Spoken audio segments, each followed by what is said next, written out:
ManaCast.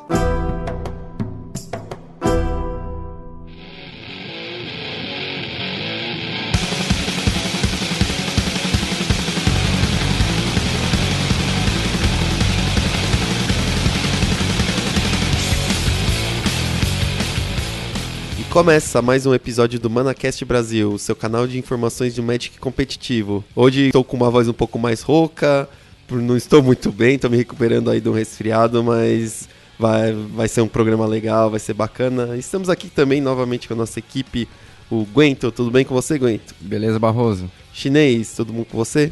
Tudo bem também, pra quem é de São Paulo deve saber do que é essa gripe, que eu também tô com a mesma doença, provavelmente. Tá todo mundo meio ruim e...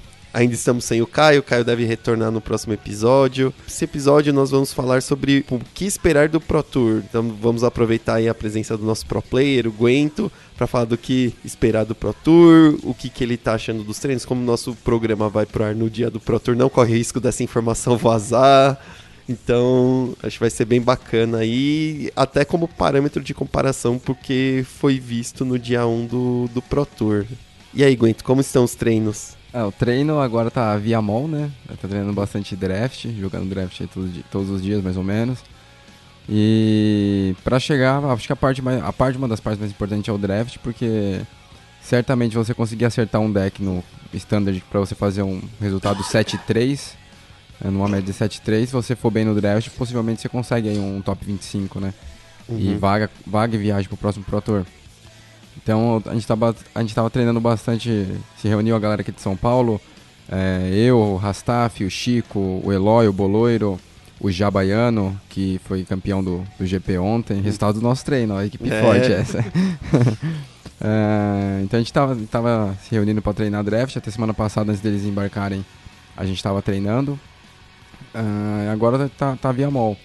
E os treinos pro construído, testando o deck, olhando as listas que estão saindo no mall, pegando e jogando contra os decks que a gente acha que vai ser mais populares, que são RW e BR, né, os dois decks agros que dominaram aí o primeiro torneio da Star City. Então a gente cria uma build e vê, isso aqui deve ser bom contra o ambiente. Então testa contra esses dois decks. Se ele realmente for bom contra os dois decks, é uma possibilidade de se jogar no Pro Tour, porque provavelmente é o que vai ter mais, o que a gente espera é deck agro. Ou não, né? Ou todo mundo soltou os decks agros e estão segurando algum mid-range ou um controle na meia aí pra soltar no Pro Tour. Mas eu acho que é bem difícil. Dificilmente vai acontecer, eu acredito, algo que nem aconteceu com o deck de Haku, né? Com os emerges do último Pro Tour. Onde na semana anterior teve uma enxurrada de Bunt e de humanos. E no Pro Tour praticamente não tinha nenhum humano quase jogando. E o Bunt realmente estava jogando, foi bem jogado, né? Dividiu aí a preferência dos jogadores dos pros com o deck de Haku, o deck de Emerge. Mas eu acredito que dessa vez não deve fugir muito disso, até porque as cartas mais fortes que foram lançadas, inevitavelmente, foi as cartas que foram jogadas aí, que são o Smoker Copter, né? Que praticamente ganha o jogo sozinho, dependendo do deck que tá jogando contra. Então acho que os agros é o que vai estar dominando sim no Pro Tour. E é importante a gente já pensar desde já que não necessariamente os decks que vão estar no top 8 são os melhores decks do T2, né? Porque muitas vezes o cara acumula 3 derrotas no Standard, mas fecha a mesa de draft e acaba passando. Então na verdade a gente tem que procurar os decks undefeated do Standard, né? E não os decks que efetivamente vão disputar o top 8. Sim, exatamente. Se você depois vai montar um deck para jogar o GP Chile ou para jogar o torneio na sua loja, se você quer procurar os melhores decks que saíram melhor, a Wizard sempre divulga a lista dos decks que são os 9-1, 9,5, 8,5, até 8-2, se eu não me engano, eles andavam divulgando. Então, que são os decks que têm o melhor desempenho na porção construída, né? E às vezes já aconteceu de jogador fazer 6-2, 6-4 no Standard, né, que é um resultado... a critério da palavra medíocre, né? Bem mediano. Define mediano. Bem mediano. E fazer 6 zeros no draft. Fechar as duas mesas e acabar indo pro top 8, passando em 7º ou 8º. Mas já aconteceu isso. Então o deck do construído era tipo um deck mais ou menos, mas ele foi tão bem na parte limitada que acabou conseguindo fazer o resultado. Então... se eu fizer um resultado desse medíocre, 6-4 aí no construído, fazer um 5-1 na parte limitada já tá sensacional. O objetivo é X5. Com certeza, é o X5 que dá mais ou menos a colocação no top 25 que garante a vaga para o próximo Pro Tour. Esse eu acredito que seja o objetivo principal de todo mundo que está participando do Pro Tour. Com certeza. Pelo menos dos não Hall of Famers. Exato. Dos não Pro Levels, né? Dos que não tem level ainda, o objetivo é fazer top 25 para... Top 25 não, X5 para ganhar a vaga para Dublin aí.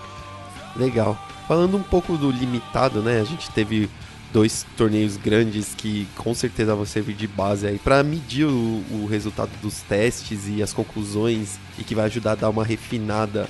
Então tivemos o Grand Prix London, que foi ganho pelo Márcio Carvalho, e tivemos o Grand Prix Atlanta, que foi ganho pelo Jabaiano, né? O Carlos Romão, bicampeão mundial brasileiro aí, parabéns para ambos. Dois brasileiros. Dois brasileiros, isso aí. Márcio Carvalho, né, ganhando o GP em Londres, e o Jaba aí, o Carlos Romão, ganhando em Atlanta. Para quem não conhece a piada, o Márcio Carvalho é tido como um dos principais integrantes da equipe brasileira, apesar de ele ser português, mas ele é tido com bastante carinho aí pelos jogadores do circuito profissional brasileiro.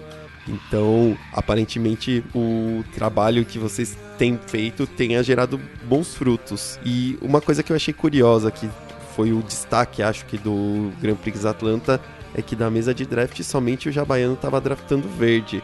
Aí, enquanto eu estava assistindo, vieram algumas perguntas, se o pessoal subestimou a cor verde, se foi uma questão de casualidade, se vocês identificaram o verde como sendo, tipo... underrated, né? Não sendo uma das cores que o pessoal falava que era mais forte. Você tem alguma ideia do que tenha acontecido, Guento? Então, eu acho que provavelmente os jogadores devem ter aberto bombas, cartas raras ou cartas pelo menos muito boas nas outras cores, e uma coincidência, e o verde ficou totalmente aberto, né? Uhum. A gente já tinha conversado sobre isso quando saiu uma edição. Nos treinos, pra mim, eu tinha falado já que verde era a melhor cor, porque ela é a cor que tem as criaturas com maior corpo. Então as criaturas verdes elas costumam reinar embaixo, e por isso que a evasão é tão importante nesse formato, porque você tem poucos bichos que tem atropelar ou voar, que é uma evasão realmente. Tem alguns que tem menace, mas é uma evasão parcial, então não considera muito. E a gente conversou bastante. Verde era com certeza a melhor cor, que não só eu, mas todo mundo tinha falado, seguido de branco, depois vermelho e preto, e por último azul. Azul é um pouco mais fraco, também pelo mesmo motivo do verde ser mais forte. As criaturas são poder baixo, algumas têm uma resistência relativamente ok, mas a gente não conseguiu abordar um plano de jogo, tirando o R e o G, que fosse energias, que você consegue ter uma iniciativa e um potencial para você ganhar um jogo com a cor azul. Ela funciona bem de suporte junto com o branco, jogando de UW Skies, com alguns tricks, uns bounces, mas ela não é uma cor proativa, então ela consequentemente acaba ficando para trás. Ela serve de suporte em algumas cores, mas não como principal. Como principal ela acaba sendo bem fraca. É estranho. Por a gente achar o verde tão forte, o Jaba, eu falei com ele, ele falou que ele fez... ele draftou 3 BGs, né? Na verdade o deck dele do top 8 era um monogreen com splash pro preto e pro branco, né? Pra uma carta. Ele falou que ele fez 2 BGs no segundo dia. Nos 2 drafts foram 2 BGs que ele fez. E consequentemente, se não me engano, eu acho que ele fez 2-1 em um e 3-0 no outro. Sobre essa questão de deixar a cor aberta, para quem é menos familiarizado com o draft, basicamente os jogadores não podem se comunicar nem olhar o que os outros jogadores estão fazendo, mas você consegue ter uma dica, né, do que está acontecendo, vendo quais são as melhores cartas do seu booster, né? Quando você recebe, você identifica, por exemplo, se tem uma carta muito boa da cor preta, você imagina que nenhum jogador está draftando a cor preta, senão ele teria pego essa carta.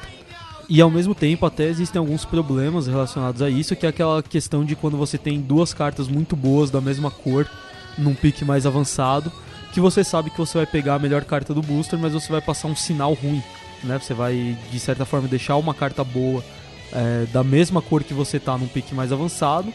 O jogador da sua esquerda vai descobrir, que vai entender o seu sinal como se você estivesse deixando essa cor aberta para ele, E depois, no próximo booster, quando estiver rodando no sentido contrário, ele provavelmente vai pegar as melhores cartas dessa cor.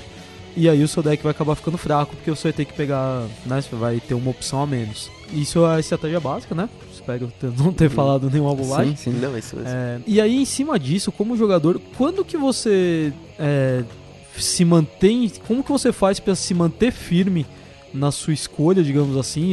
Passar a mensagem de que essa cor é sua e você continuar pegando... Ou de repente largar e falar, olha, não tá vindo, então é melhor eu mudar de cor. E aí de repente você desperdiçou os seus primeiros picks, que são assim, alguns dos mais importantes, que é quando você ainda tem um maior número de opções e pegou suas cartas mais poderosas, né, via de regra. Como que isso funciona, esse equilíbrio? Se tem alguma dica pra dar pra uma pessoa mais nova que vai jogar um draft? Tá, primeiro o que você falou faz todo sentido. A questão dos sinais, ela funciona mais ou menos assim mesmo. Não é um sinal passado, mas a pessoa vai entender. Eu vou explicar um pouco rapidamente sobre a técnica do draft. Como que procede um draft. Geralmente você abriu o primeiro pacote, você vai fazer o que a gente chama de P1, que é pegar a primeira carta do primeiro booster. Você vai escolher a carta que é mais forte do pacote, depende da cor dela. A menos que você odeie, por exemplo, uma carta azul hoje, se for uma carta muito forte, você tem que pegar. Se você odiar a cor e falar não quero jogar de jeito nenhum, você vai pegar a carta azul e pega uma outra, mas aí já é opcional. Então geralmente você vai começar seu draft pegando a carta mais forte do pacote.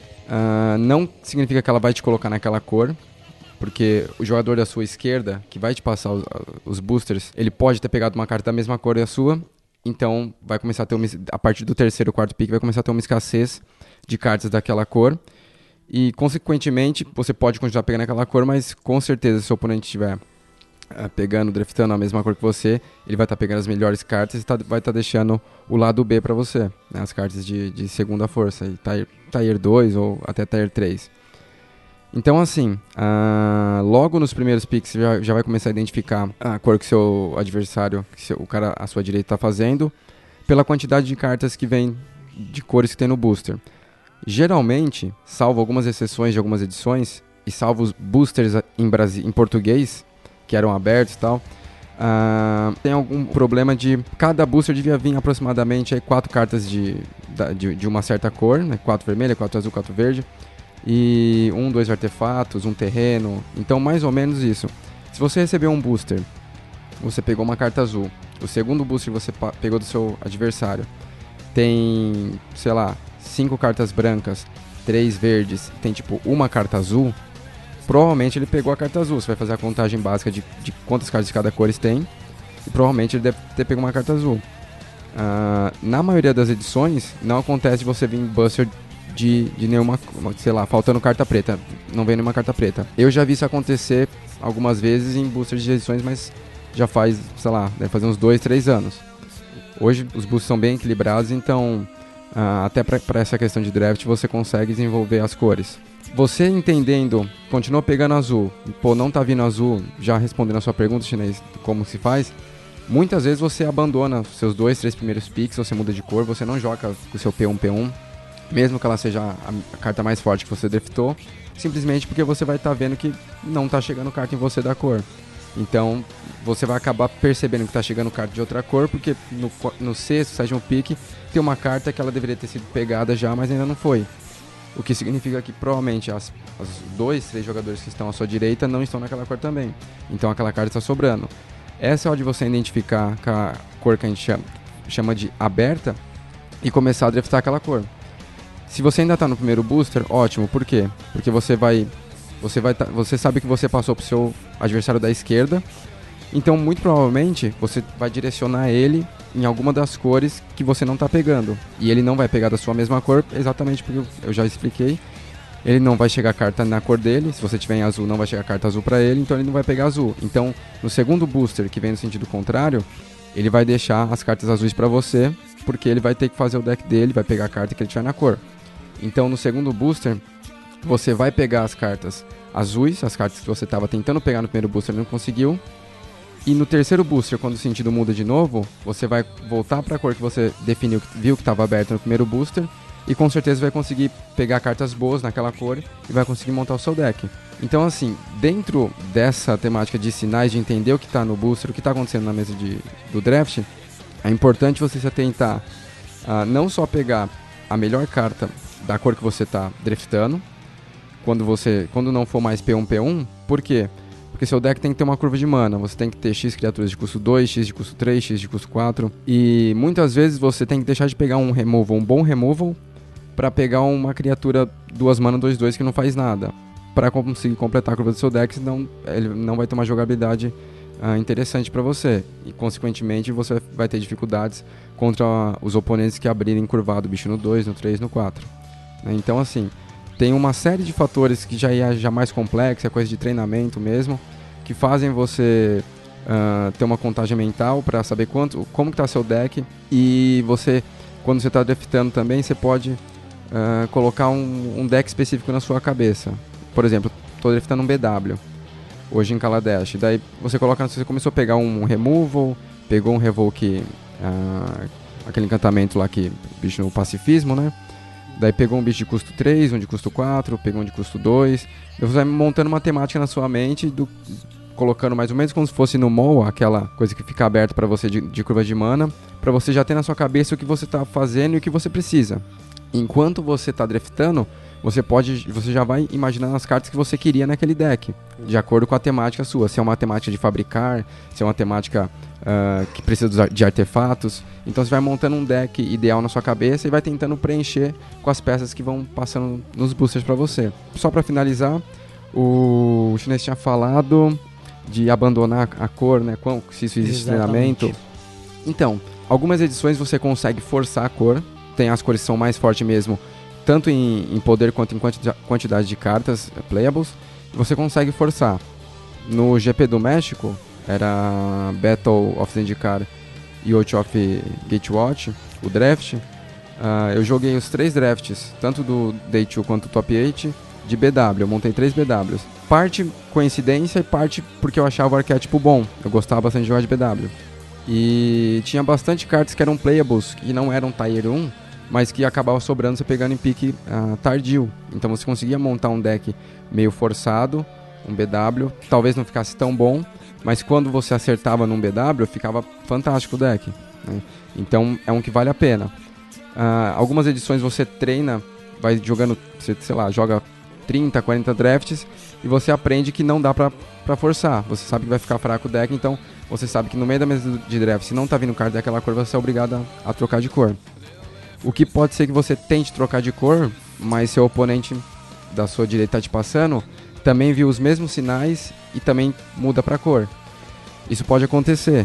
Então você pode ser o melhor drafter do mundo, você pode ser o Márcio Carvalho Draft Master, mas pode ser que você faça um draft muito, muito ruim, não porque você não sabe draftar ou porque você errou picks, mas simplesmente porque aconteceu algumas coincidências no draft que te colocaram a bomba que você abriu era numa cor ruim, era numa cor que seu oponente também tava, você mudou por uma cor porque não estava vindo da sua cor, e o oponente à sua esquerda também, à sua direita também mudou para aquela mesma cor, um pique antes de você, e isso acaba acarretando uma série de fatores que podem fazer um deck de não ficar ruim. Mas mesmo assim você ainda tem a chance de conseguir fazer o deck jogar. Assim como às vezes você pode já ser um bom jogador e ser o único a draftar verde na sua mesa. Sim.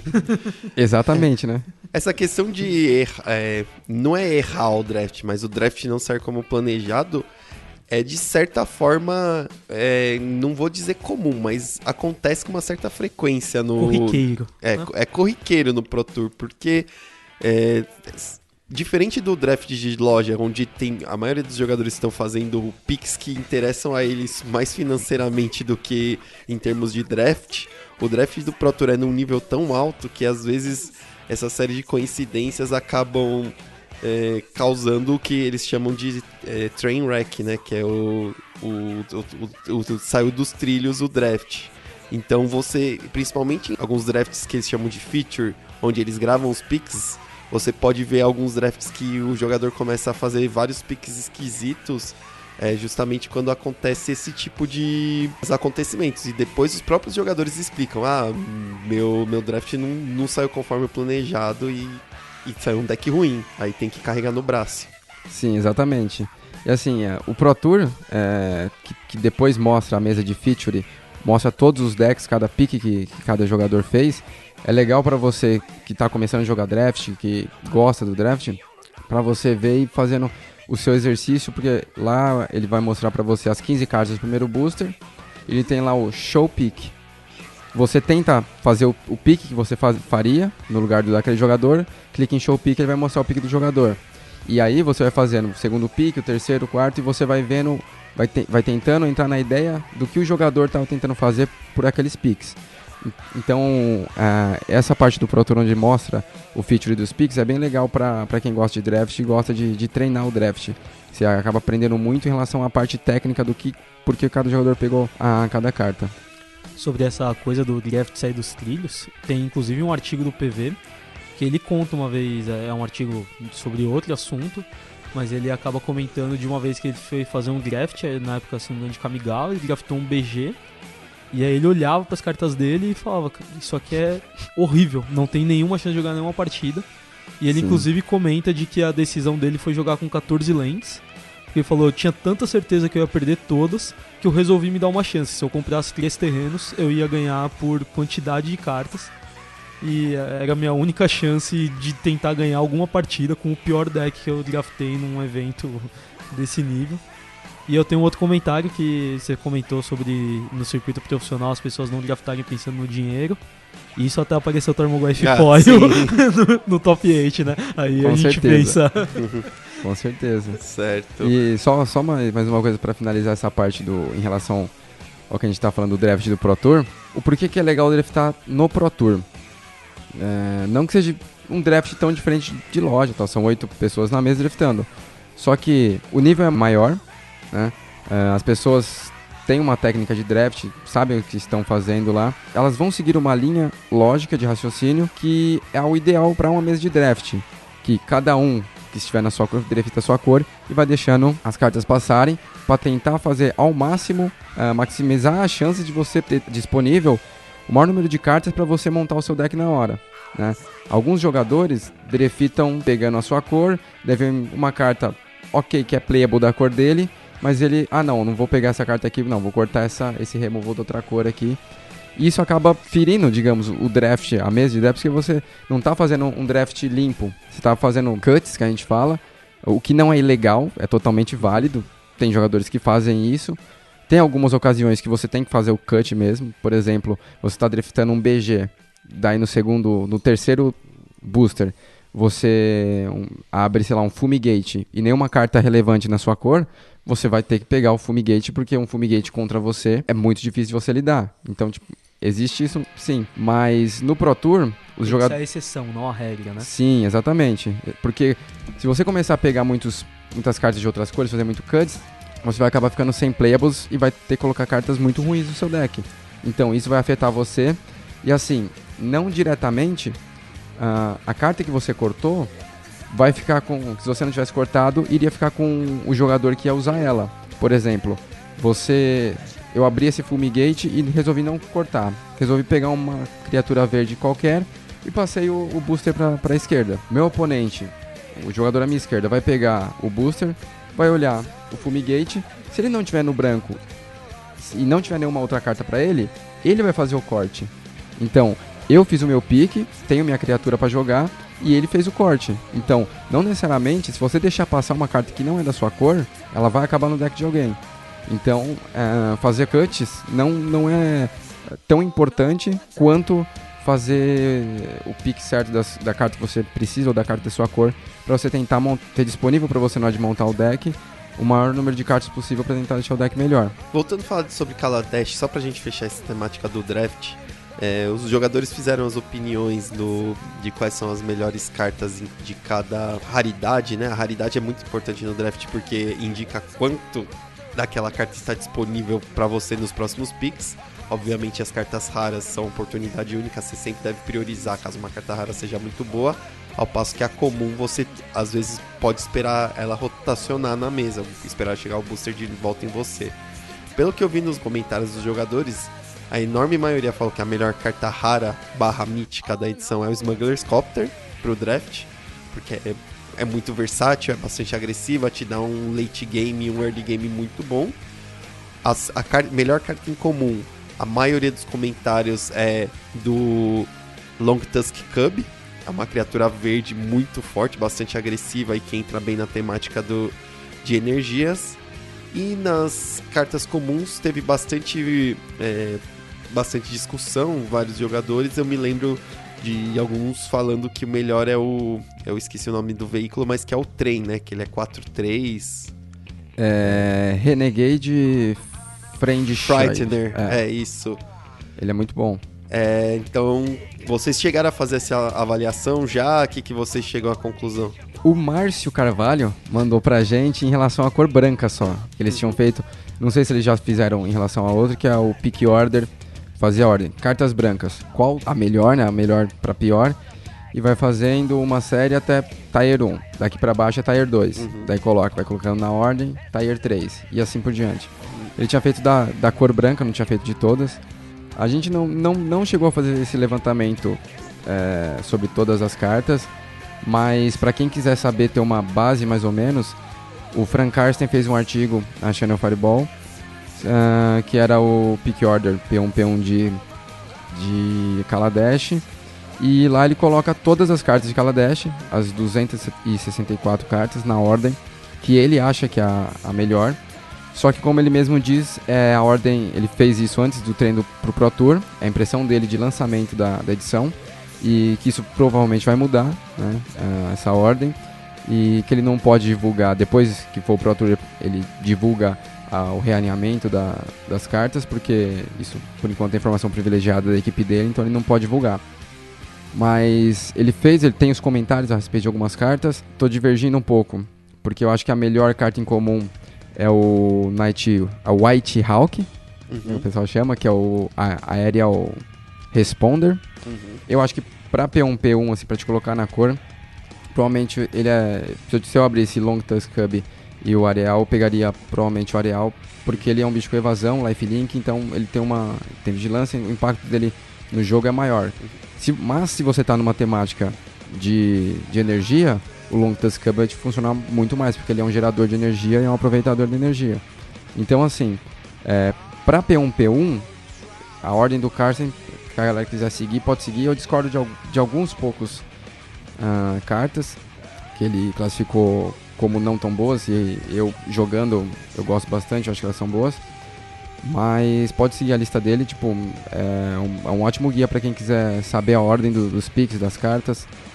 Em relação à carta rara, por exemplo, ele colocou o Smuggercopter em segundo. A primeira era o Sovereign, né, o Sky Sovereign, que é o veículo mítico. Você não vai abrir as duas no mesmo booster, né? Então, sim, dificilmente. Então você não precisa ficar nessa dúvida. Se algum por milagre você abrir, você dá um jeito de pegar as duas sem ninguém ver. Não, mentira. Eu acho que eu pegaria o Smuggercopter, porque ele é uma carta que entra no 2. Se você fizer lá no 2, vai ser muito difícil do oponente lidar. Então acho que o impacto dela feita no turno dela é muito maior do que o Sovereign. Só que o Sovereign, uma vez que o jogo foi pro late game, você castou no quinto turno, você vai matar uma criatura por turno e é uns 5, 6 batendo voando. Qual o impacto de relíquias no draft? Todo. No draft a gente não abriu nenhum, nos drafts que a gente fez. Só que eu vou contar uma história aqui de um bad beat do Rastaf de ontem, do GP. De ontem não, de sábado, né? A gente tava no grupo de treino discutindo, eles estavam jogando GP em Atlanta.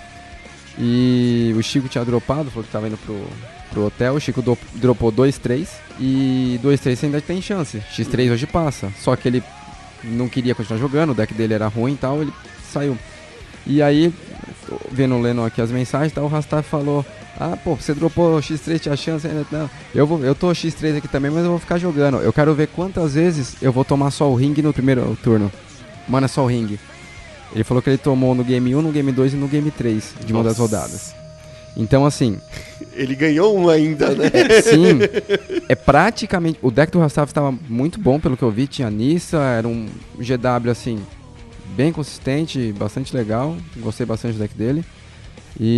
Só que você, por exemplo, seu oponente começa 7 cartas cada um, mana só o ring. Você mana vai, ele mana 4 bicho 4/4 trample.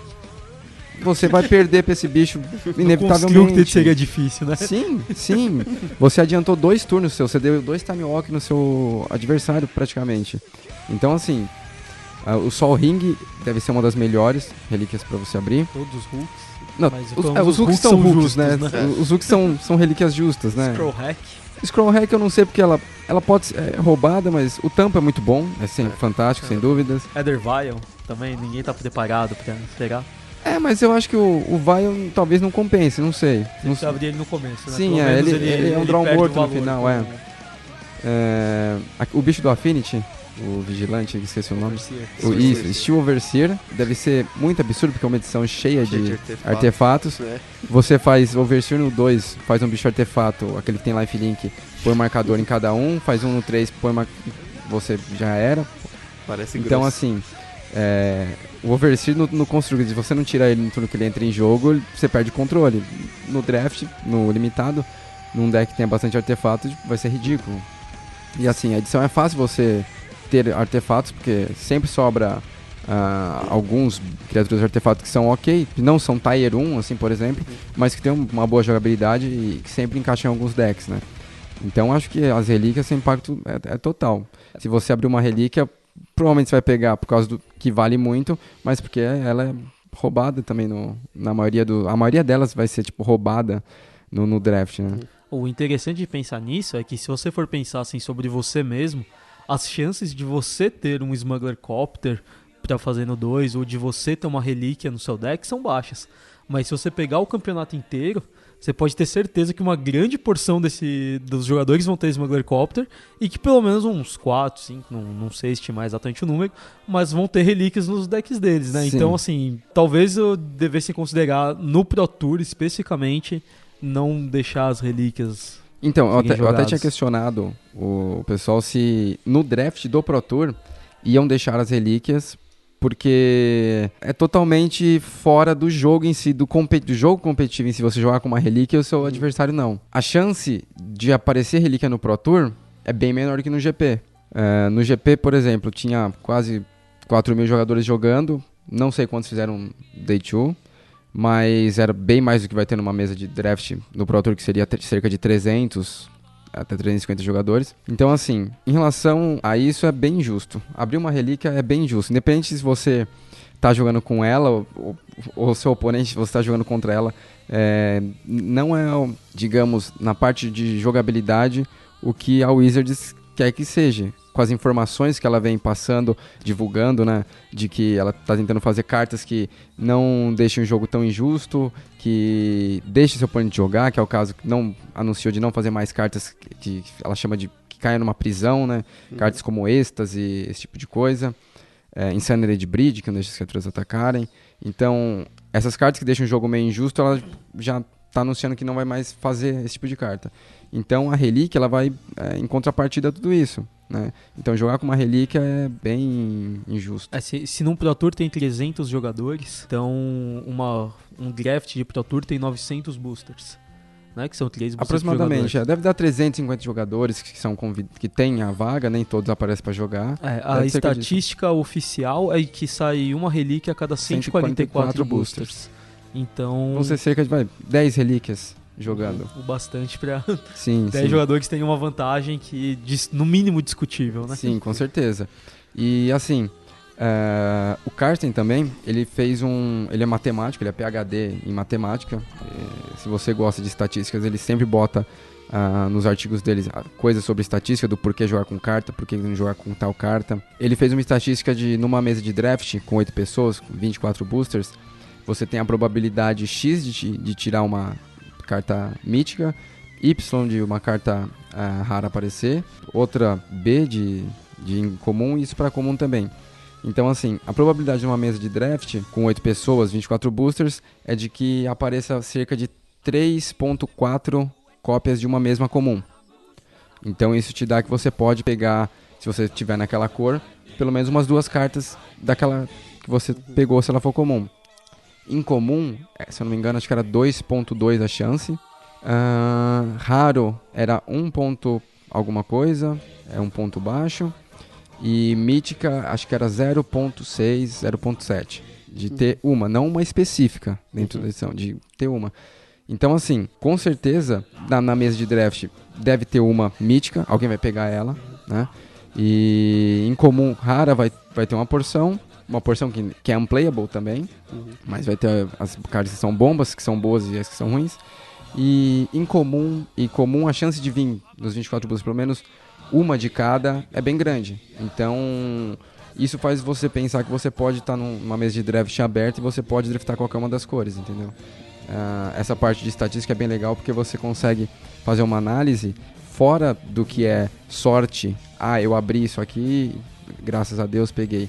Você tem uma estatística que você já vai para a mesa. No caso do Carsten, que é matemático, ele faz, para tudo ele faz estatística. Então ele tem uma abordagem diferente em relação ao pique que ele vai fazer, entendeu? Então isso é bem legal. É isso aí, Guento. Agora falando um pouco sobre construído, você já deu uma palhinha no começo do podcast, mas você disse que mencionou que os decks mais esperados é o RW e o BR, 2 decks agressivos, e você nos seus treinos está dando preferência a melhorar esses decks, a fazer o fine tuning desses decks ou a montar estratégias que ganhem desses decks? Está tendencioso a montar estratégias que ganhassem, né, desses decks, que atacassem esses decks. Mas é bem difícil porque esses decks que são Agros, RW e o BR, eles têm algumas mãos que são muito fortes, então para você segurar você tem que ter um deck equilibrado, que seja consistente em removals, em criaturas, para conseguir combater esses decks. Muito provavelmente eu não vou jogar de RW, eu não gosto muito do deck, não vejo o deck sendo tão forte se você não fizer o Copter, eu acho que ele depende muito, todo mundo vai ter muito removal, pós-side vai ter bastante, então eu não gosto. O BR eu acho um deck legal, eu acho que talvez poderia ser um deck que eu jogaria, só que eu com certeza faria algumas alterações pessoais na lista. Eu acho que o deck faz um uso de 4 pias que são lendárias, então eu não vejo por que os jogadores não jogar com, sei lá, 2 de Standard Mindbender no deck para fazer uso melhor da pia e fazer uso do Mindbender, que você no Mindbender no 4, você com uma pressão na mesa praticamente ganharia o jogo, porque você tiraria 2 cartas do seu oponente. Ele ficaria muito para trás, você ia ficar com uma criatura 5/5 na mesa. Então acho que dá para mudar esse deck. O RW não jogarei de RW. O BR possivelmente também não. Eu tava treinando, o primeiro deck que eu montei, que eu gostei, tava jogando é o RG de energia. O deck é bom, é rápido, tem umas aberturas que são roubadas, assim, você dá... Turno 3 você causa 8 de dano, no turno 4 você causa mais 13. Então, tem criaturas com trample, rápido, forte, tem removal. Talvez eu vou mudar a lista dele. O Rastaf me mandou uma mensagem de manhã, tal, perguntando algumas coisas sobre o deck de energia, o RG de energia. Rolou uma lista no mall, que era um RG de energia que jogava na temática de Red Atarca, mais ou menos, com Uncaged de Fury que dá Double Strike. Então isso pode ser uma saída para ganhar também dos decks que são o RWBR, porque numa dessa você mata o cara numa pancada só no turno 4. E outro deck que eu tava querendo, que era uma das minhas opções, era o RG Ramp. Por que o Ramp? Eu não fiz testes com o deck, mas o deck tem tudo que se encaixa bem para jogar contra os agros e para jogar contra mid-ranges. Ramp é um arquétipo conhecido por ganhar de mid-range, né? Você tem uma supremacia muito grande sobre mid-ranges. E eu acho que vai ter uma certa quantidade de mid-ranges no campeonato, porque os mid-ranges vão atacar os agros, o RW, BR, enfim. Então, se no campeonato tiver bastante deck mid-range para atacar os agros, eu acho que o RG vai estar, o RG Ramp vai estar bem posicionado, porque vai ganhar dos mid-ranges. E se ele tiver um bom jogo contra os agros, também ele vai ser uma escolha sólida. Ele tem sweepers, tem return de Kozilek que você pode fazer da mão, ou pode castar, fazer ele exilando do cemitério, que é a parte injusta dele para ganhar dos decks agros. Eu gosto bastante do Combustible Gear Hook, que faz tombar as cartas, faz tombar também. Pode tombar o Word Breaker, pode tombar o Return, você volta o Word Break pra mão e casta, fora o dano que ele vai dar, você pode matar seu oponente numa tombada de... Tombou o Word Break e um Lamog, ele praticamente perdeu o jogo. Você pode castar ele no turno 4, você joga com Chandra, Nissa, que são Planeswalkers fortes e que te rampam também. Você tem algumas acelerações, você tem o Wanderer, que é o bichinho novo 3/2 que busca um land tapado, que ele vai te acelerar e vai fazer um Champ Block pra você. Então eu acho que o deck ele tem um encaixe assim, muito bom das cartas, tem uma sinergia legal. Talvez o jogo contra os agros seja um pouco difícil mesmo, mas sideado você joga com 4 Galvanic Bombardment para o começo, os removals de artefato, eu acho que seria um deck bem posicionado. Fora que você chegando, se você conseguir segurar o jogo no começo, o Lamog é hate de artefato, encantamento, de qualquer permanente. O Wordbreaker quebra, remove o Cóptero, remove a Fleet Cruiser, remove qualquer um dos veículos. Ele é um bicho grande, tem um corpo grande, tem alcance, então, independente do que, se ele tem dois Smuggler Copters, você remove um, vai dar bloco no outro. Eu acho que você conseguir chegar no late game com o deck é muito forte. E o que o Túlio tem a dizer sobre tudo isso? Cara, eu não troquei muito ideia com o Túlio ultimamente, eu não sei. Eu sei que eles estavam testando, se eu não me engano, um UR, que era um deck mais control, né? Um R, uma versão de UR com branco, com G-Sky, mas eu não sei exatamente do que ele estava testando, não. E, pelo menos, por enquanto, ainda não sei. Ainda não saiu do forno, seja lá o que for. Ainda Não. Como você falou do RG como aposta de ramp, o RG agro também como opção agressiva às demais outras, como mid-range, uma coisa que eu estava pensando, não sei se tá correto ou não, mas eu pensei em jogar que um possível mid-range que irá jogar é um BG. Por que eu falo do BG? Porque é o deck que parece que tem as melhores ferramentas para lidar com todas as situações. Mesmo que ele seja um pouquinho underpowered, que ele não tenha as cartas tão poderosas, ele tem um plano de jogo mais flexível e uma lista um pouco mais flexível. Então você tem cartas como o Grasp of Darkness, que é a melhor remoção para o Cóptero. Você tem Nuzi Constrictor, que tem o alcance que pode ser relevante para bloquear o Cóptero. Você tem a Ishkana, que é um paredão para todos os decks agressivos. Você consegue jogar de Enraku também, uma Enraku para ter um late game forte. E no sideboard você consegue jogar com Descartes, Transgress the Mind, consegue jogar com Lost Legacy para tentar combater os decks mais injustos. Vocês chegaram a cogitar essa opção como mid-range? Só para complementar, o deck tem card advantage na forma de Tireless Tracker e da própria Nissa, então eu acho que é um deck... Ele parece um pouquinho mais fraco que os demais. Ele não faz coisas tão roubadas quanto os demais decks, só que em favor de uma flexibilidade maior e de ter resposta contra tudo.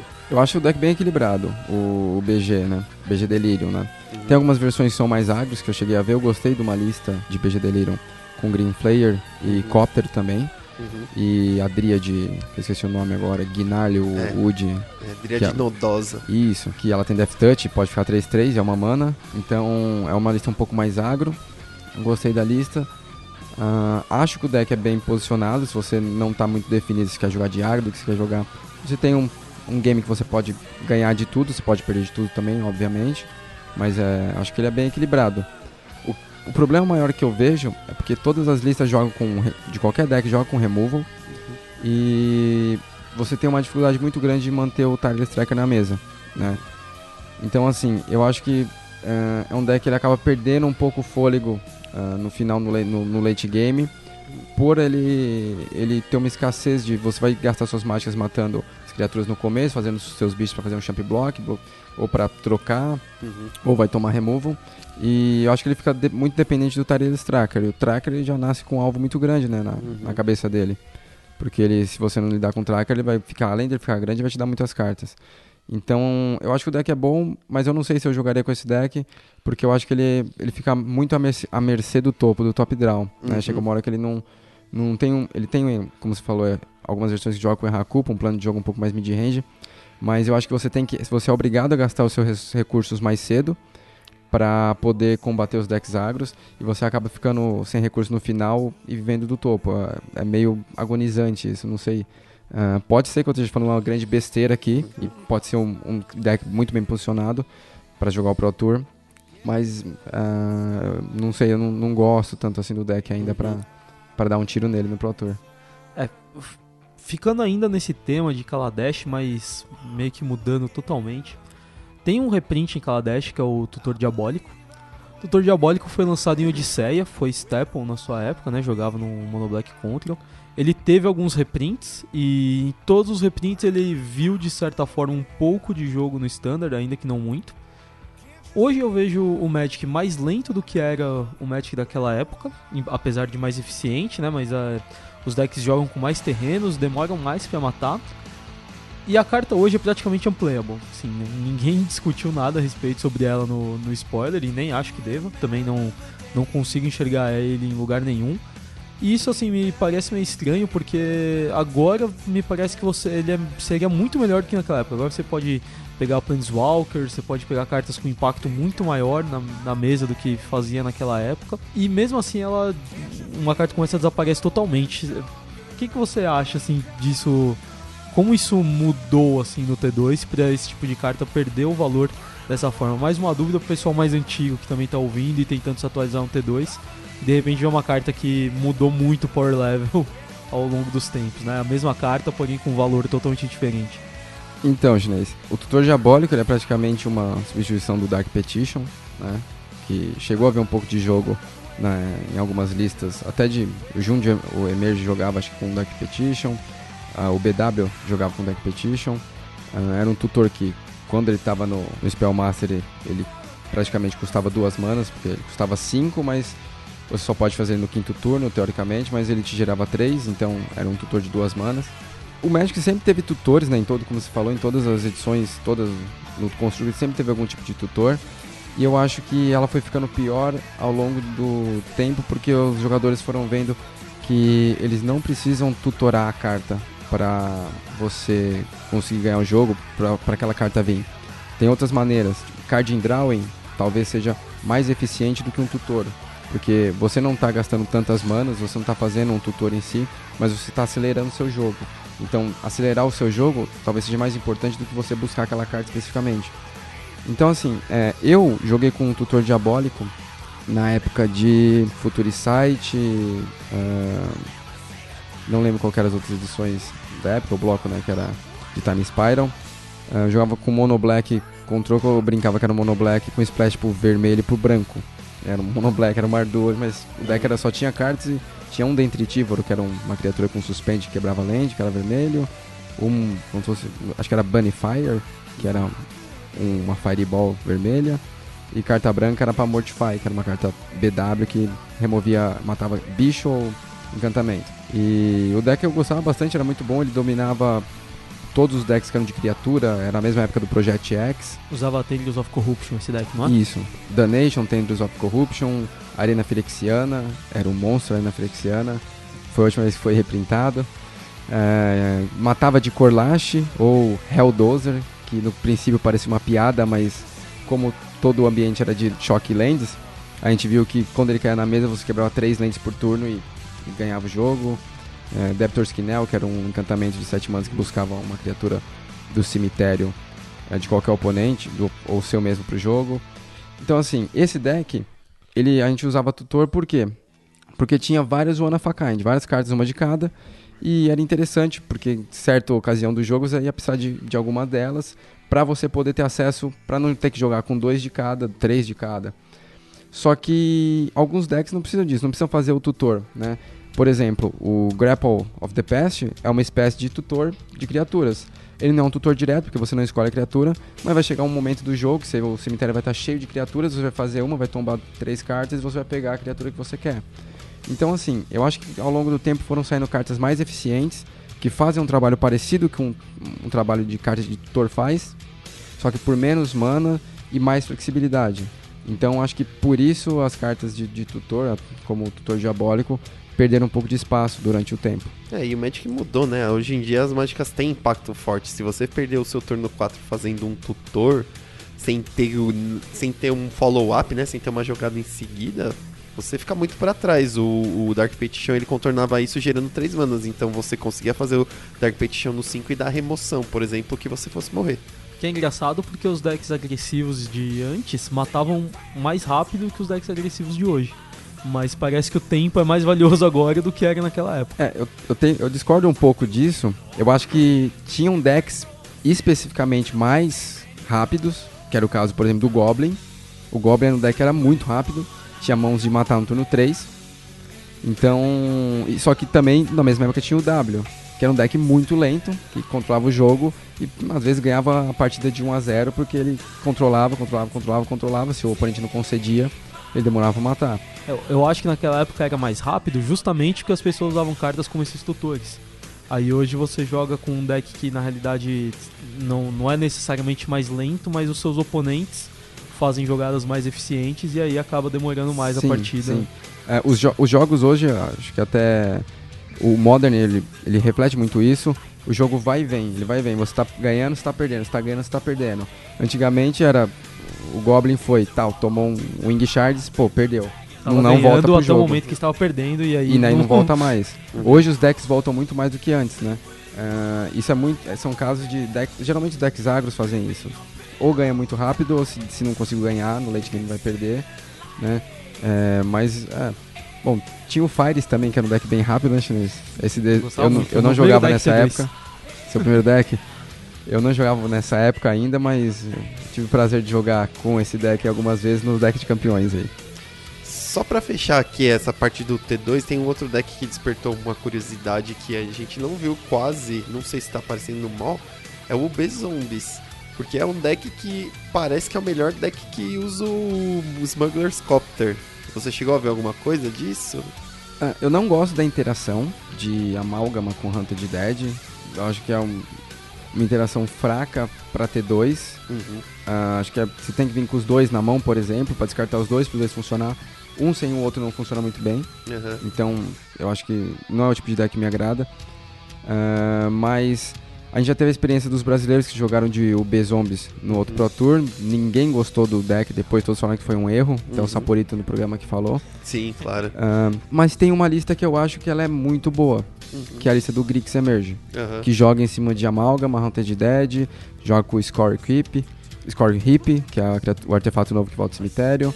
E joga com 4 o Elder Deep Fiend. Então é um deck agro que joga com 4 Elder Deep Fiend. Isso pra mim é fantástico. Parece ser errado demais. Sim, eu tentei fazer isso jogando de o W Spirits com Elder Deep Fiend, que parece muito bom. Também. Só que o Spirits não consegue segurar muito bem o começo dos decks agros. Então isso é um defeito muito grande.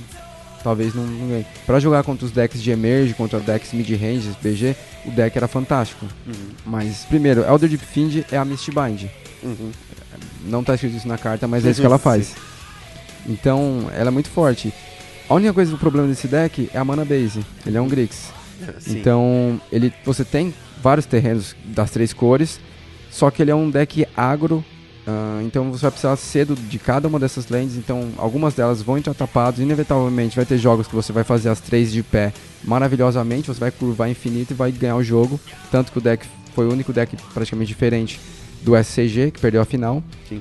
Perdeu a final, eu acho, mais porque Muligou e Zicou não teve menos sorte do que o adversário, o RW. Mas o deck é muito bom, é muito forte. Só que tem o problema da mana base. Eu não sei se vale a pena você arriscar um deck tão forte com uma mana base que você pode perder para um deck agro porque você simplesmente não conseguiu castar suas mágicas no tempo que você deveria. É arriscado quando a mana boa sendo as wedges, né, você jogar de shard. Sim, com certeza, com certeza. Então, no caso você teria as lands, a UR, que seria a Fast Land, e as outras seriam as lands antigas de Battle, né? Então você jogando com a land BR, para você poder fazer ela de pé, você tem que ter cartas ou um pântano ou uma montanha na sua mão. Nem sempre você vai ter, se você tiver uma quantidade baixa de terrenos na sua mão, no seu deck. E se você precisar de um land e comprar ela e ela for entrar virada, vai ser uma lástima muito grande. Você pode perder o jogo por causa disso, né? Então eu não sei. É um problema muito grande você não ter uma mana base forte que suporte o seu deck. E ele, por ser um deck agro, ele vai fazer turno 2 alguma threat, turno 3 alguma outra threat, turno 4 Deep Fiend. Então, não sei. E ele joga com Distended Mindbender no side também. Então você tem um Double Cost azul, digamos, no custo 4. E um Double Cost no custo preto. Né? Tem cartas vermelhas, tem cartas pretas, azuis, vermelhas. Então, não sei, eu acho que simplesmente não vale a pena, assim. O deck é muito forte. Com certeza ele é um deck dos que pode ganhar dos agros. Mas você pode ter muito problema de perder jogo que era fácil pra você ganhar por conta de problema de land. É isso aí. Então, já juntando aí com o deck da semana, o que a gente espera realmente que o deck da semana seja o deck que o Gwent escolher. Eu também espero. E boa sorte pra você, Gwent, boa sorte pra todos os brasileiros. Você embarca na quinta-feira, né? Na quarta-feira eu embarco, isso. Legal. A passagem que mandaram dessa vez foi uma passagem muito ruim, não vou conseguir aproveitar quase nada do Pro Tour do local, né, de Honolulu. A menos que eu faça algum bom resultado, ganhe algum dinheiro razoavelmente bom. Pra poder, daí eu esquipo a volta, fico mais alguns dias lá e pago do bolso mesmo. Ah, legal. Boa sorte pra você, pra todos os brasileiros, e vamos esperar aí que alguns de vocês tragam o caneco ou pelo menos enchem o bolso de dinheiro. Valeu, Barroso, valeu pessoal aí, torçam bastante, acompanha aí o coverage da Wizards. Eu vou tentar ir postando algumas informações de acordo com o torneio vai discorrendo no Facebook, através da página do Manacast Brasil também. Então, onde vocês quiserem acompanhar o torneio aí, se vocês puderem assistir todas as rodadas, assistam, que é bem legal. Legal. E agora vamos ao... O Diário de Vencer, com as notícias da semana.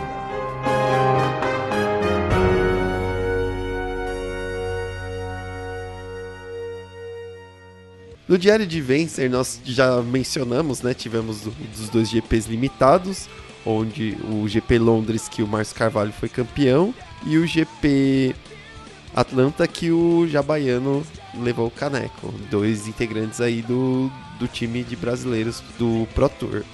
E também tivemos os 2 últimos PPTQs da temporada Modern, e o pessoal que é fã de Modern fica triste, o pessoal que não é fã de Modern fica feliz.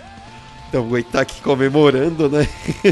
Tô de sacanagem, eu joguei me reencontrei no Modern aí. Eu lamento muito porque os torneios Standard demoram muito mais que os Modern.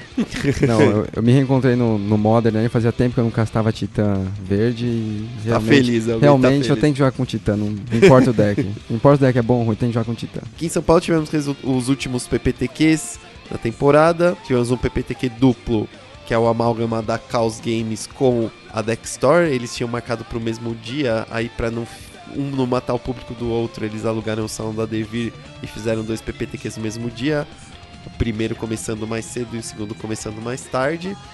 Eu só tive a oportunidade de jogar o PPTQ da parte da tarde, eu resolvi jogar de Tron e não deu bom, o Tron tá muito mal posicionado no formato, eu abri 0-2, continuei jogando só para brincar, mas fechei 2-3 e sábado não foi meu dia. O Guento jogou o primeiro PPTQ e conta aí sua experiência.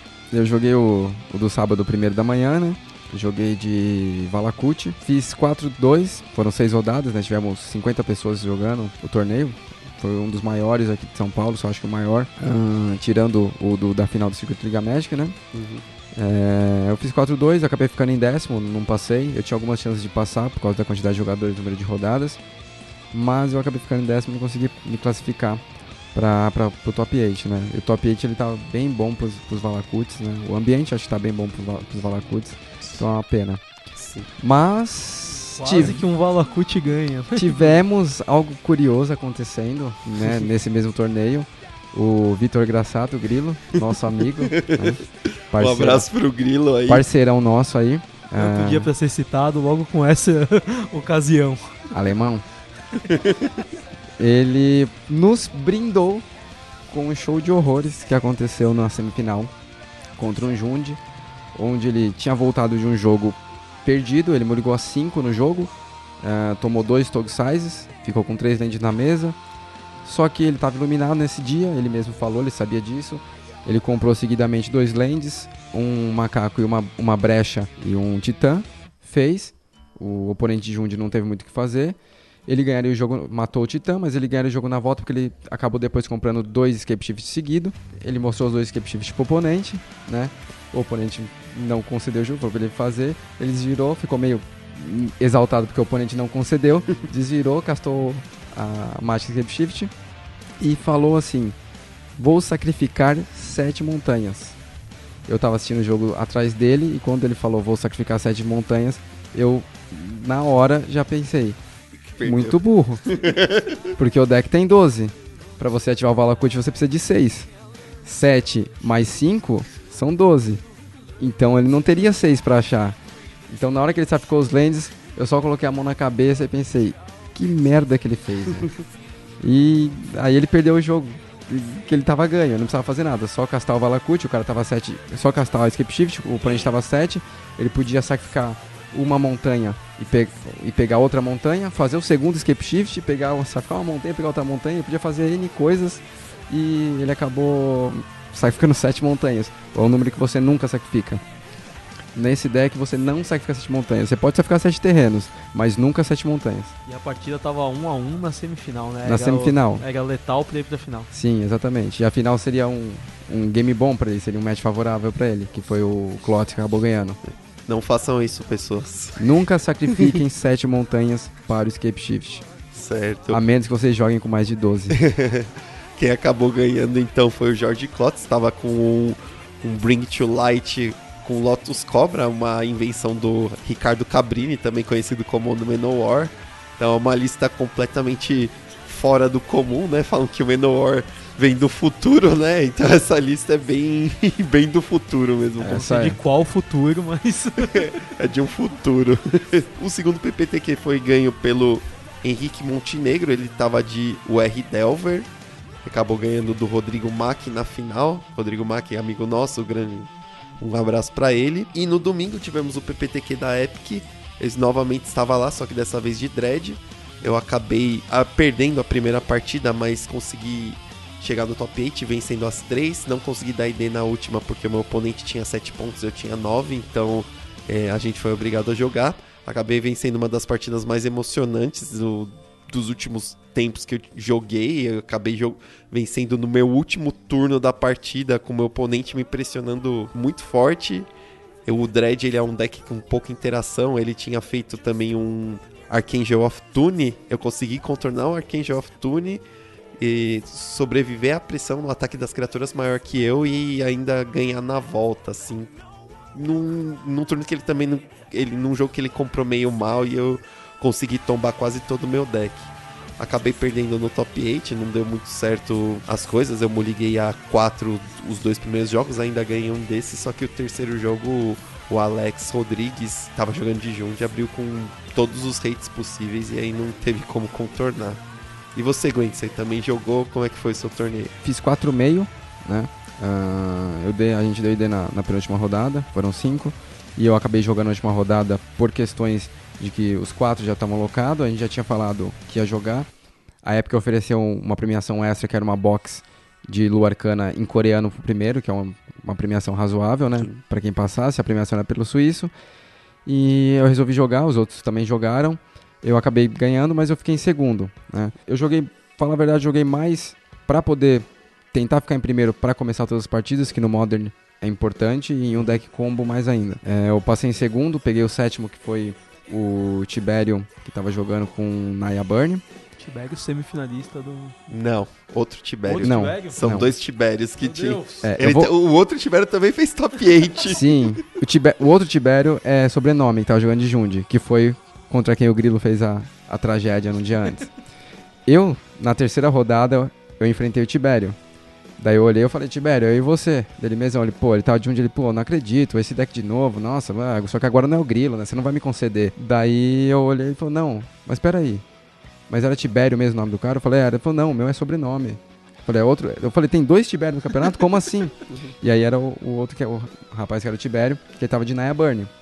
Eu joguei contra ele na terceira rodada, ganhei de 2-0. É um match relativamente ruim pro Valakut, mas eu abri 2 mãos, uma mão boa, a outra mão que eu abri uma mão combada, consegui ganhar sem muito transtorno. Só que eu acabei perdendo no top 8 pra ele, porque o primeiro jogo... O G1 e o G3 eu acabei ficando zicado em lanes. Eu abri com 3 e não comprei nenhuma. Nos 2 jogos eu tive que fazer Sakura, pacto. Eu tinha só 3 lanes, eu tive que fazer um pacto no turno 3 para buscar uma Sakura, fazer a Sakura para sacrificar, ficar com 4 lanes, para me tapar, para pagar o pacto na manutenção, para tentar acelerar meu jogo. Eu acabei não comprando os lanes e acabei perdendo. O G2 eu ganhei assim facilmente do meu oponente. Eu abri de mana removendo Espírito Gui, fazendo cálice para 1 no G1. No turno 1, e esse jogo foi bem tranquilo. No jogo 3 eu acabei tendo problema de mana, se eu comprasse qualquer um dos terrenos do deck, eu teria ganho tanto o G1 quanto o G2. Perdão, tanto o G1 quanto o G3. G1 eu fiz um balote no turno 3 fazendo pacto, né? Não, perdão, no turno 6, através de um outro pacto. E só que ganhei vida, mas não consegui ganhar o jogo porque eu fiquei parado na lane muito tempo e meu oponente comprou vários burns seguidos e acabou ganhando. O Tibério acabou ganhando o torneio, né? O Barros vai citar, mas foi isso aí. O Tibério, o de Burn, não o Tibério de Jund, acabou ganhando o torneio. Então, parabéns aí aos vencedores desses últimos PPTQs. E teremos um farofão também mais pra frente no formato Modern, mas agora a temporada volta ao Standard, começando já nesse final de semana. Então, vamos voltar no formato Standard e tentar buscar aí a vaga novamente, eternamente no grind. Com certeza. Eu espero não precisar jogar essa temporada, espero voltar de Honolulu com uma passagem com a vaga pra Dublin, né? Mas, como o Magic não é feito só de sonhos aí, né? Se a gente não conseguir, a gente vai trabalhar nos PPTQs aí. E agora vamos ao... A Chancelaria Azorius. Ô Chinês, eu tenho uma pergunta hoje de um fato que aconteceu no torneio do PPTQ da Epic Games, no domingo. Eu não vou citar nomes, só vou falar o ocorrido. Tinha 2 jogadores jogando na semifinal. Tinha uma galera assistindo, como é de costume, né? Os jogos. Tava no G2 ou no G3, não me lembro. E um dos jogadores ficou um pouco irritado porque alguns torcedores, algumas pessoas que estavam assistindo o jogo atrás dele ou atrás do outro jogador, em volta, sentado na mesa do lado, e ele acabou pedindo para retirar esses jogadores, para não sei o motivo dele e tal, mas para que os jogadores não ficassem ali em volta ou ficassem assistindo o jogo. Como que é o procedimento disso em relação ao juiz? Isso com certeza é válido, porque o jogador está ali, ele tem a sua privacidade de jogo, né? Ele pode pedir para não ter ninguém atrás dele ou ali do lado, é um direito dele. Não acho que seja assim, muito legal, porque as pessoas estão ali querendo ver o jogo que ele está jogando, né? Ele está jogando um jogo importante. Magic está sempre sendo assistido, a gente tem coverage que fazem isso, né? O Pro Tour está mostrando ali as mesas transmitindo, então o que você acha, como que tem que ser o procedimento do juiz? E o que você pensa em relação a isso? Basicamente, essas pessoas que assistem as partidas, a gente define como espectadores. Sejam eles... um espectador é basicamente qualquer pessoa que não é nem staff, nem juiz, nem jogador. Eles são todos espectadores, de qualquer natureza. Você pode entender do jogo ou não, pode ser amigo de alguém ou não, você é considerado um espectador. Teve uma época que a gente tratava o Magic muito mais como um esporte mental, que exigia muita proteção, né? As pessoas que jogavam na época vão se lembrar no Salão da Devir que você não podia nem tirar o seu side em paz quando acabava a partida. A partir do momento que você terminava a partida, se o seu oponente entregar sleep, já vinha um juiz e mandava você sair para você não assistir a partida, para você sair logo, para você não mitigar as chances de algum comentário indevido ser feito. Isso mudou com o tempo, é uma filosofia que a Wizards tem passado para todos os juízes, de que para você poder vender o sonho do pro player, né, o sonho do jogador, para você poder vender que o seu evento de Magic é um lugar de diversão, é uma coisa legal de você ir, você precisa deixar que as pessoas assistam as partidas. Isso é interessante para o jogador que pode ser observado e tem aquele momento de estrela. Isso é interessante para os jogadores entenderem como que é o seu jogo, terem em quem se espelhar. E principalmente para você não ter que ficar na rua, né? Dependendo do tamanho da sua loja, você pagou para estar naquele evento, não é porque você já foi eliminado que você tem que ser removido de lá, ainda mais que é uma coisa que te interessa muito. Então a política oficial é de que podem haver espectadores. O manual ele só trata como penalidade a questão do outside assistance, né, que são os comentários indevidos feitos que oferecem uma vantagem e dão informações que os jogadores não deveriam obter durante a partida deles. Como juiz já bem experiente, né, acostumado a apitar muito, o que eu recomendo fazer sempre é as conversas de top 8 que são feitas quando acaba a parte suíça do evento. Normalmente é de praxe você chamar os jogadores e explicar para todos os procedimentos que ocorrem no top 8, dar a premiação, desejar boa sorte quando eles jogarem. E aí, antes de eu abrir o espaço onde eles vão jogar para os espectadores, eu converso com os espectadores. E aí eu explico para eles que tem que haver silêncio total, porque exige concentração jogar Magic, que você não deve fazer nenhum tipo de comentário, mesmo que seja sussurrando sobre o jogo, porque se algum jogador ouvir, ele vai ser contaminado de uma forma que é irreversível. E principalmente para tomar cuidado com reações faciais, que é uma coisa muitas vezes de reflexo, né? Você vê aquele jogador comprando a carta que faltava pro combo e você reage de acordo a isso. Se for realmente a carta que faltava pro combo, não tem importância porque ele vai combar e seja lá o que for acontecer, vai acontecer. Mas se ele gostaria de esconder essa informação, ou se é uma carta que só vai ter valor mais adiante, mas ele já precisava ter na mão, isso também pode causar danos assim praticamente irreversíveis. Então, em termos de política, eu acho que sim, os espectadores devem assistir as partidas. Se algum jogador viesse me pedir para remover o público, eu provavelmente, antes dele fazer isso, eu já teria notado algum excesso e teria conversado com os espectadores pedindo para isso acabar. Mas eu acho que a partir do momento em que um jogador realmente está se sentindo incomodado por isso e ele tem qualquer bom motivo, assim, qualquer coisa que ele me argumente provavelmente vai fazer eu remover o público. Tem alguns poucos casos onde eu posso achar que ele está sendo só encrenqueiro, que o público não está causando mal nenhum, porque eu estou lá e estou vendo. Assim, se eu não souber, eu removo, na dúvida. Uma vez que eu esteja vendo e realmente não tendo problema, eu perguntaria discretamente, né? E não faria ele falar na frente de todo mundo o que está acontecendo. E, assim, é muito difícil de eu considerar não procedente o pedido. Então, em termos de manual, não há nada que diga sobre espectadores. Em termos de política da Wizards, a gente quer que os espectadores possam assistir as partidas. Em termos de meu trabalho como juiz, como customer service, né, o serviço ao cliente, aos jogadores, você remove uma vez que eles estejam atrapalhando o andamento. Legal, chinês. Valeu. E agora vamos ao... O livro de Jaindai. Hoje no livro de Jaindai eu vou falar brevemente um catadão, né, do que aconteceu após Shadows over Innistrad, após o arco de Enraku atacando o plano de Innistrad e chegando para a parte de Kaladesh. Basicamente, depois que as lutas acabaram e Enraku foi finalmente presa, o Jace, que é o Living Guild Pact, voltou para Ravnica, onde ele cumpre os papéis de juiz-mor supremo do plano.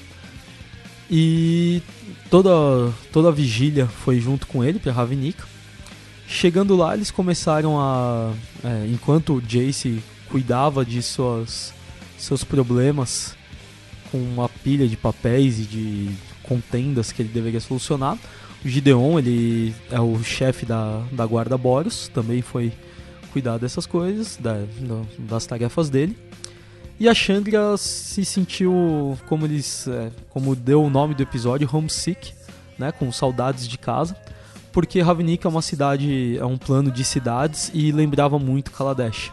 Então ela resolve voltar para lá para ver o que está acontecendo. Da última vez que ela saiu, ela tinha os pais assassinados, ela estava sendo ela mesma presa a ser decapitada, e aí ela volta para lá para ver o que está acontecendo, quer pensar em combater, seja lá o que for. A Nissa, que foi, pra quem não sabe, foi quem convenceu a Chandra a entrar na vigília do portão. É ela quem pede ajuda pra Chandra e pra Zendikar, e elas criam um laço muito grande, principalmente porque a Chandra é quem destrói os dois titãs Eldrazi que estavam destruindo o plano da Nissa, então ela resolve ir atrás pra ajudar. E a história começa a se envolver a partir disso, né? Eles chegando em Kaladesh, a Feira dos Inventores prestes a acontecer. Tem várias cartas que demonstram alguns pontos de flavor, alguns deles já foram revelados, como a Pia Nalaar, que a gente é a mãe da Chandra, a gente descobre estar viva, até a última informação que tinha ela estava morta. A Cathartic Reunion, que revela o ponto onde a Chandra se reencontra com a mãe dela. E temos outras cartas ainda não reveladas, por exemplo, o Dramatic Entrance, que mostra a Jane e Jace pulando no plano de Kaladesh, de forma dramática, provavelmente. E essa história ainda não foi revelada no lore, ele deve aparecer nas próximas semanas. Nós temos também o próprio Diabolic Tutor citado, a Liliana convencendo a Chandra a tomar ações mais radicais dentro do plano, provavelmente corrompendo ela um pouco no processo. E a história é legal, assim, de você acompanhar, para quem não conhece, no site da Nave Mãe, né, no wizards.com/articles, a gente tem uma coluna que chama Magic History, é publicada todas as quartas-feiras. Na Liga Magic é publicada a versão traduzida para os que têm dificuldade com a Liga Inglesa. E a história vai sendo revelada, ela tem alguns glimpses do que vai acontecer em forma de cartas, mas a gente ainda não sabe ainda quais os aspectos exatos. Foi muito reclamado em outros blocos de que tinha muito spoiler dentro das cartas, mas como a gente sabe, isso não é exatamente verdade. Vi em Innistrad, quando o Sorin mata a Vassin no Anguished Unmaking, mas isso é muito pouco perto do plot inteiro da história, então recomendo para todos que queiram acompanhar o lore.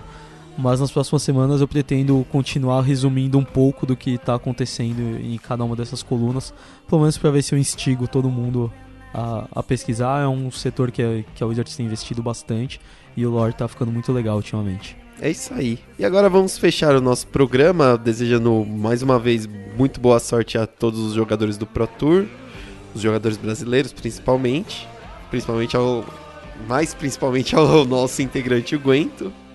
É isso aí, acompanhem as novidades aí no nosso Facebook, né? O Guento vai postar as notícias diretamente do front, a gente vai tentar passar também mais algumas informações e fiquem ligados. Quaisquer comentários, quaisquer dúvidas, entre em contato com a gente por qualquer canal, seja pelo Facebook, pelo YouTube ou até mesmo mensagem direta. Um grande abraço e até a próxima. Até, pessoal. Valeu, tchau, tchau.